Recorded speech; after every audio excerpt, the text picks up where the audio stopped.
بسم اللہ الرحمن الرحیم۔ السلام علیکم، میں ہوں شجی اللہ فراست۔ آپ دیکھ رہے ہیں نیشنل اور انٹرنیشنل نیوز پر مشتمل 4 ٹی وی کا خصوصی خبرنامہ دنیا بھر سے، یعنی خبریں آپ کی نظر سے۔ سب سے پہلے ہیڈ لائنز۔ جارڈن میں امریکی سپاہیوں کی ہلاکت کے بعد مڈل ایسٹ بحران خطرناک موڑ پر پہنچ گیا۔ کئی سینیٹرز نے کہا ایران پر حملہ کر دیا جائے۔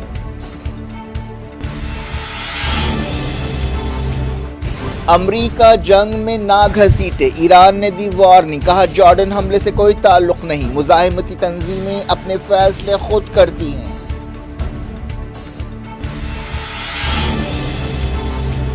جنگ ختم ہونے تک کسی بھی ہوسٹیج کو چھوڑا نہیں جائے گا، حماس نے کیا اعلان، کہا پیرس میٹنگ کی کامیابی کا دار و مدار جارحیت ختم ہونے پر ہے۔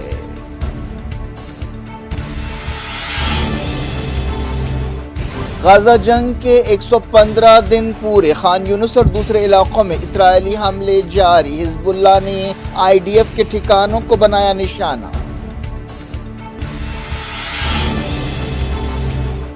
اسرائیل کے کٹر لیڈرز کی کانفرنس، غزہ اور مغربی کنارے پر پھر قبضے کا مطالبہ، فلسطینی اتھارٹی نے کہا خطے کا استحکام اور بگڑے گا۔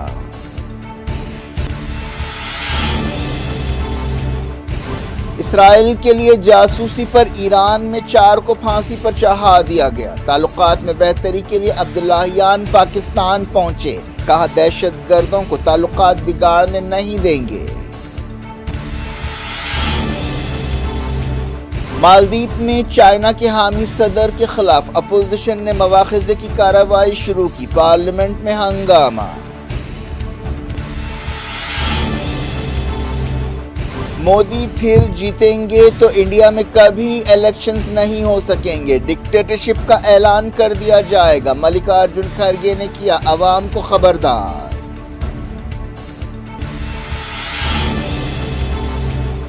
زخمی رویندر جڈیجا اور KL راہل انگلینڈ کے لیے دوسرا ٹیسٹ نہیں کھیل سکیں گے، رانچی میں رنوں کا انبار لگانے والے سرفراز خان کو پہلی بار شامل کیا گیا۔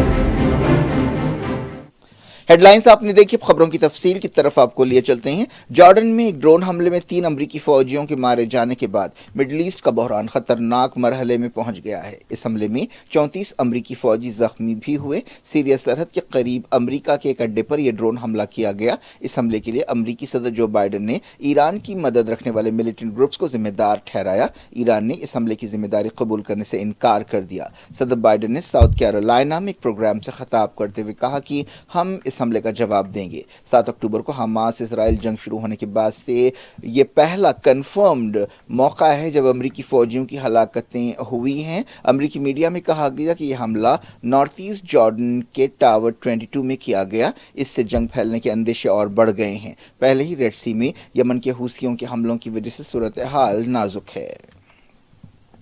جب سے غزہ جنگ شروع ہوئی ہے، عراق اور سیریا میں امریکہ کے اڈوں پر حملے ہوتے رہے ہیں، جس کے لیے ایران کی مدد رکھنے والی شیعہ تنظیموں کو ذمہ دار ٹھہرایا جاتا رہا ہے۔ اب تک یہ بات صاف نہیں ہے کہ بائیڈن کس طرح اس ڈرون حملے کا جواب دیں گے۔ اس سے پہلے یمن کے حوثیوں نے کئی بار امریکہ اور برطانیہ کے جہازوں کو ریڈ سی اور خلیج عدن میں نشانہ بنایا۔ یمن میں امریکہ اور برطانیہ کے حملوں کے جواب میں یہ کارروائی کی گئی۔ غزہ جنگ شروع ہونے کے بعد سے یمن کے حوثی اسرائیلی جہازوں کو نشانہ بناتے رہے ہیں۔ اب انہوں نے کہا ہے کہ برطانیہ اور امریکہ کے جہاز بھی اب ان کا جائز ٹارگٹ ہیں۔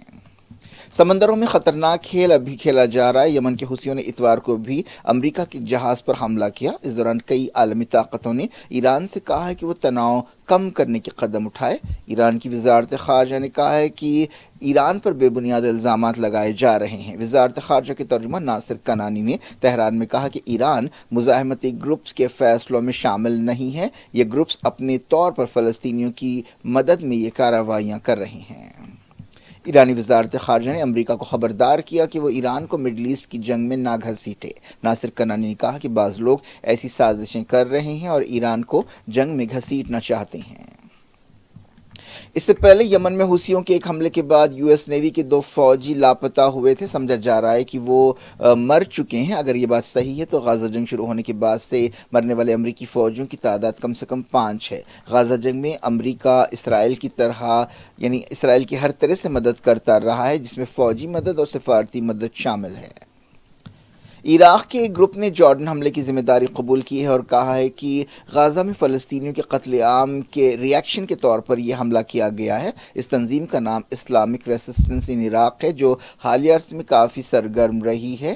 اس تنظیم کو سمجھا جاتا ہے کہ ایران کی مدد حاصل ہے. حماس نے یہ بات صاف کر دی ہے کہ جب تک غزہ جنگ ختم نہیں کی جاتی کسی بھی ہوسٹیج کو چھوڑا نہیں جائے گا. یہ بات ایک ایسے وقت کہی گئی ہے جب غزہ جنگ بندی کے لیے پیرس میں بات چیت ہو رہی ہے. حماس کے عہدیدار سامی ابو زہری نے نیوز ایجنسی رائٹر کو بتایا کہ پیرس میٹنگ کی کامیابی کا دار و مدار اس بات پر ہے کہ کیا اسرائیل غزہ میں جارحیت ہر طرح سے ختم کرنے کے لیے تیار ہے. سمجھا جا رہا ہے کہ غزہ میں کم سے کم 132 اسرائیلی حماس کی قید میں ہیں. اس بات چیت میں امریکہ، قطر، ایجپٹ اور اسرائیل کے عہدیدار حصہ لے رہے ہیں. ایک فلسطینی عہدیدار نے بتایا کہ ایک سمجھوتے کا خاکہ تیار ہوا ہے. اس سمجھوتے کے تحت قطر، ایجپٹ اور امریکہ سمجھوتے پر عمل آوری کی ضمانت دیں گے. بات چیت میں CIA ڈائریکٹر نے بھی حصہ لیا.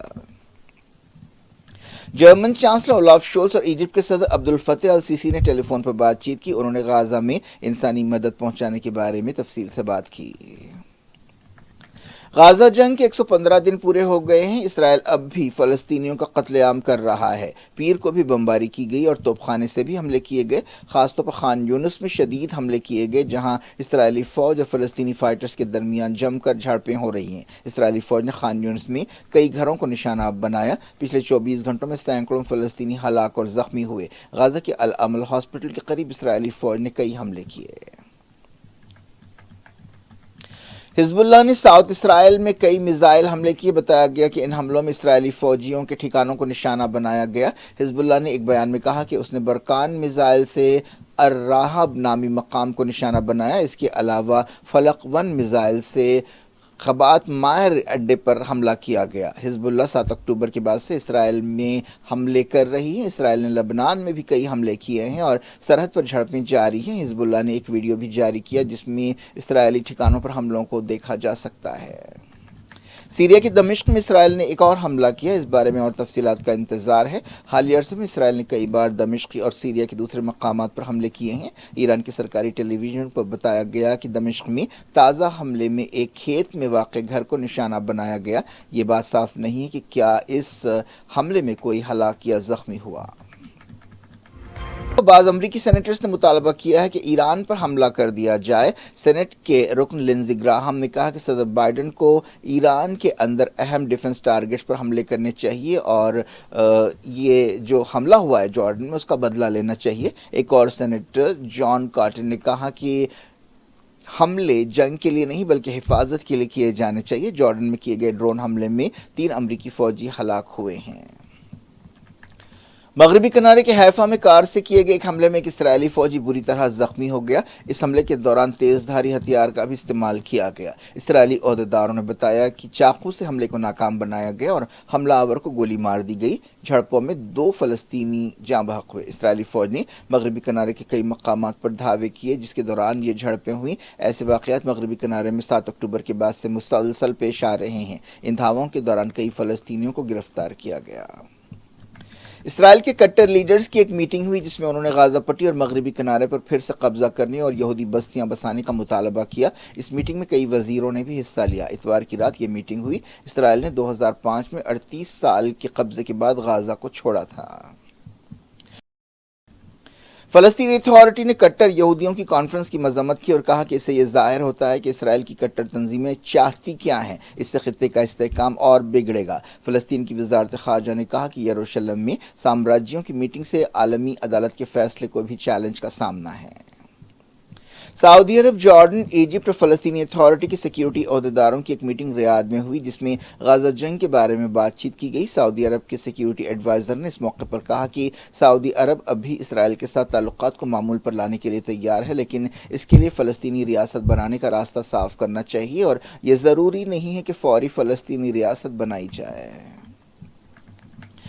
ایران میں اسرائیل کے لیے جاسوسی کے الزام میں 4 لوگوں کو پھانسی پر چڑھا دیا گیا۔ بتایا گیا کہ 1.5 سال پہلے موساد نے انہیں بھرتی کیا تھا۔ کئی دنوں سے مڈل ایسٹ میں اسرائیل اور ایران کے درمیان کشمکش چل رہی ہے۔ جن لوگوں کو پھانسی دی گئی ان کی پہچان محمد فرامرزی، محسن مظلوم، وفا آذرباد اور طالب فتحی کی حیثیت سے کی گئی ہے۔ انہیں جولائی 2022 میں گرفتار کیا گیا تھا۔ پاکستان اور ایران نے اس بات سے اتفاق کیا کہ وہ دہشت گردوں کو ایک دوسرے کی سیکیورٹی اور تعلقات خطرے میں ڈالنے کا موقع نہیں دیں گے۔ حال ہی میں ایران کے پاکستان میں حملے سے پیدا تناؤ کو دور کرنے کے لیے وزیر خارجہ حسین عامر عبداللہیان نے پاکستان کا دورہ کیا اور انہوں نے پاکستانی وزیر خارجہ جلیل عباس جیلانی سے ملاقات کی۔ میٹنگ کے بعد دونوں نے ایک پریس کانفرنس سے خطاب کیا۔ اس موقع پر عبداللہیان نے کہا کہ ایران پاکستان سرحد کے علاقوں میں جو دہشت گرد ایکٹیو ہیں انہیں دشمن ملکوں کی سرپرستی حاصل ہے۔ حالیہ عرصے میں سرحدی علاقوں میں پیش آنے والے واقعات میں کئی لوگ ہلاک ہوئے ہیں۔ پاکستان کے وزیر خارجہ نے کہا کہ دونوں ملکوں کے بیچ قابل قدر تعلقات ہیں اور وہ خطے میں امن و استحکام کا ایک ذریعہ ہیں۔ حسین عامر نے کہا کہ ایران پاکستان کی سیکیورٹی کو اپنی سیکیورٹی سمجھتا ہے۔ ایرانی ترجمان نے مسلم ملکوں سے اس اپیل کو دہرایا کہ وہ اسرائیل کے ساتھ ہر طرح کے تعلقات ختم کر دیں۔ مالدیپ کی اصل اپوزیشن پارٹی نے چائنا کے حامی صدر محمد معیز کے خلاف مواخذے یا امپیچمنٹ کی کارروائی شروع کی ہے۔ حالیہ الیکشنز میں محمد معیز صدر بنے تھے۔ اس کے بعد سے انڈیا مالدیپ تعلقات اپنی پستی پر پہنچ گئے ہیں۔ اصل اپوزیشن پارٹی MBP کو پارلیمنٹ میں میجارٹی حاصل ہے۔ پارٹی نے کئی ارکان پارلیمنٹ کی دستخطیں حاصل کرتے ہوئے امپیچمنٹ کی کارروائی شروع کی ہے۔ اپوزیشن پارٹیاں معیز کے خلاف ہیں جو چائنا کے حامی ہیں۔ حال ہی میں چائنا کے ایک جہاز کو مالے میں لنگر انداز ہونے کی اجازت دی گئی تھی۔ پارلیمنٹ میں اس مسئلے پر خوب گڑبڑ ہوئی۔ اس کے بعد اپوزیشن نے امپیچمنٹ کی کارروائی شروع کرنے کا فیصلہ کیا۔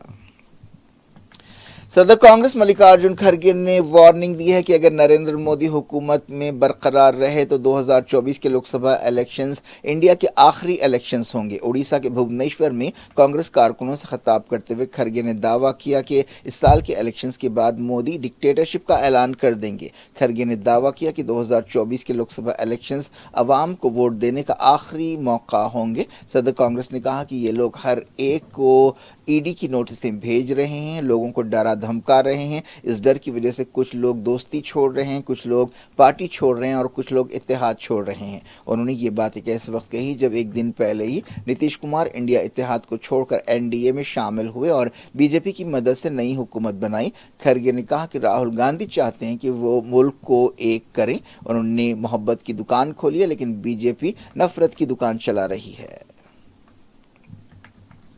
Students Islamic movement of India semi کو UAPA کے تحت 5 سال کے لیے غیر قانونی تنظیم قرار دیا گیا ہے۔ وزارت داخلہ نے یہ بات بتائی۔ ایسا کہا گیا کہ یہ تنظیم دہشت گردی کو بڑھاوا دینے، امن میں خلل ڈالنے، فرقے وارانہ ہم آہنگی متاثر کرنے، ملک کی آزادی، سالمیت، سلامتی اور خود مختاری کو خطرے میں ڈالنے کی کوشش کر رہی ہے۔ RJD چیف لالو پرساد یادو کو زمین کے بدلے نوکری اسکیم کے سلسلے میں ED بلایا گیا ہے۔ اس سے پہلے بھی لالو خاندان کے ارکان سے اس سلسلے میں پوچھ تاچھ ہو چکی ہے۔ کرکٹ، رویندر جڈیجا اور KL راہل انگلینڈ کے خلاف وشاکھاپٹنم میں دوسرا ٹیسٹ میچ نہیں کھیل سکیں گے۔ یہ میچ 2 فروری سے شروع ہو رہا ہے۔ جڈیجا کو حیدرآباد کے اپل اسٹیڈیم میں پہلے ٹیسٹ میچ کے چوتھے دن ہیمسٹرنگ انجری ہوئی تھی جبکہ راہل نے درد کی شکایت کی تھی۔ BCCI کی میڈیکل ٹیم ان کی حالت پر نظر رکھے ہوئے ہے۔ اس دوران مینس سلیکشن کمیٹی نے ان کی جگہ سرفراز خان، گورو کمار اور واشنگٹن سندر کو ٹیم میں شامل کیا ہے۔ سرفراز خان نے ممبئی کی طرف سے رانجی میں کھیلتے ہوئے کئی بار رنوں کے انبار لگا دیے ہیں لیکن اب تک سلیکٹرز انہیں نظر انداز کرتے رہے ہیں۔ حیدرآباد ٹیسٹ میں انڈیا کو 28 رن سے شکست ہوئی تھی۔ انگلینڈ 5 میچوں کی سیریز میں 1-0 سے آگے ہے۔ کیا کچھ ہو رہا ہے آپ کی دنیا میں؟ آخر میں ہیڈ لائنز دنیا بھر سے ایک بار پھر دیکھتے ہیں۔ جارڈن میں امریکی سپاہیوں کی ہلاکت کے بعد مڈل ایسٹ بحران خطرناک موڑ پر پہنچ گیا۔ کئی سینیٹرز نے کہا ایران پر حملہ کر دیا جائے۔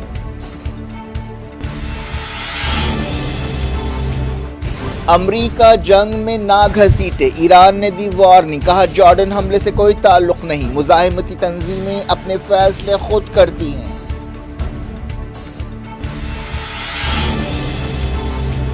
جنگ ختم ہونے تک کسی بھی ہوسٹیج کو چھوڑا نہیں جائے گا، حماس نے کیا اعلان، کہا پیرس میٹنگ کی کامیابی کا دار و مدار جارحیت ختم ہونے پر ہے۔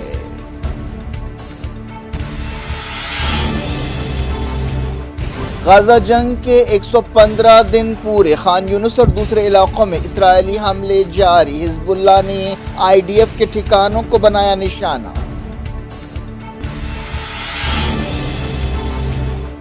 اسرائیل کے کٹر لیڈرز کی کانفرنس، غزہ اور مغربی کنارے پر پھر قبضے کا مطالبہ، فلسطینی اتھارٹی نے کہا خطے کا استحکام اور بگڑے گا۔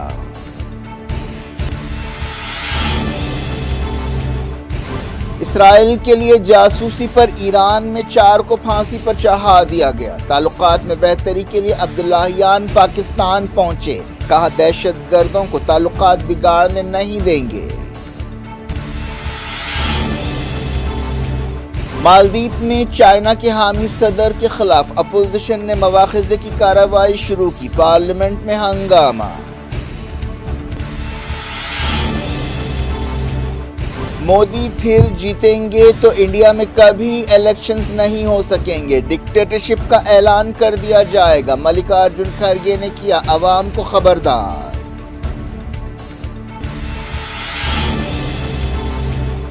زخمی رویندر جڈیجا اور KL راہل انگلینڈ کے لیے دوسرا ٹیسٹ نہیں کھیل سکیں گے، رانچی میں رنوں کا انبار لگانے والے سرفراز خان کو پہلی بار شامل کیا گیا۔